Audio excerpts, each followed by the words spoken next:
জাজেস প্যানেলে আছে, আপনারা জানেন এটা হচ্ছে মিস অ্যান্ড মিসেস এলিগেন্সের সেকেন্ড সেশন চলছে। আগাগোড়ে আমার জাজেস প্যানেলে থেকে কাজ করতে আমার খুব পছন্দ, আমার ভালো লাগে। আমার এর জন্যই ভালো লাগে যে সবার স্বপ্ন শুনতে পাই, সবাই যে স্বপ্ন দেখে এই স্বপ্নটা আমি কাছ থেকে জানতে পারি। সো এটা আমার জন্য অনেক ভালো লাগে কাজ করে, যে একটা সময় আমিও স্বপ্ন দেখেছি, আজকে নতুনরা স্বপ্ন দেখছে।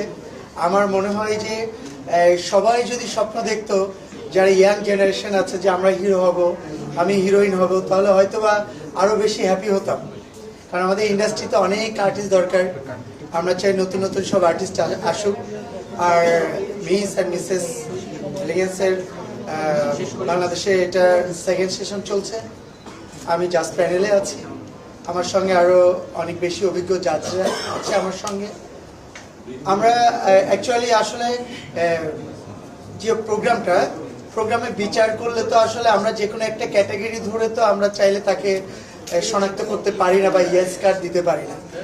আমরা তাদের বিভিন্ন ধরনের কারুকলাম দেখি, এক্সট্রা কোনো যদি সে মানে ক্রাইটেরিয়ার ভিতরে থাকে বা এক্সট্রা যদি কোনো পারফরমেন্স তার জানা থাকে সেটাও দেখি।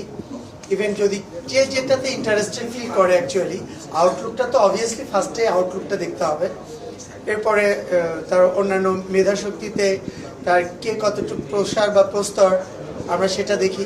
সব কিছু মিলিয়ে আসলে সবাই মিলে একটা সিদ্ধান্ত নেওয়া হয় যে আসলে সেকেন্ড রাউন্ড পর্যন্ত এই ক্যান্ডিডেট বা এই পার্টিসিপেটকে আমাদের নেওয়া উচিত কিনা।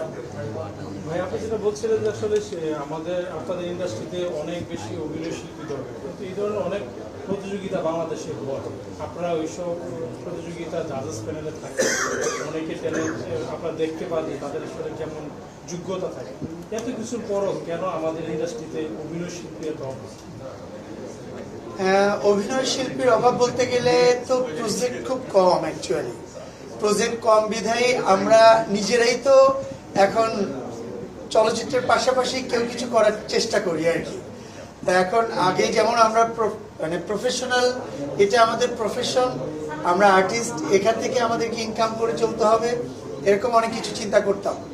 এখন অনেকে এটা চিন্তা করে না, এখন চিন্তা করে যে আমি অন্য কোথাও গেলে হয়তো, অন্য জায়গায় জব করলে হয়তো আরও বেশি ফ্যামিলিগতভাবে সলভেন্ট হতে পারবো, বা নিজেকে চালানোর জন্য আরও বেশি পারফেক্ট জায়গা তারা খুঁজে বের করে, যেটা আগে করতো না অনেকে।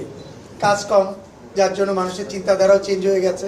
কাজ যদি অনেক থাকতো তাহলে হয়তো বা প্রফেশন হিসাবে এটাকে বেছে নিত।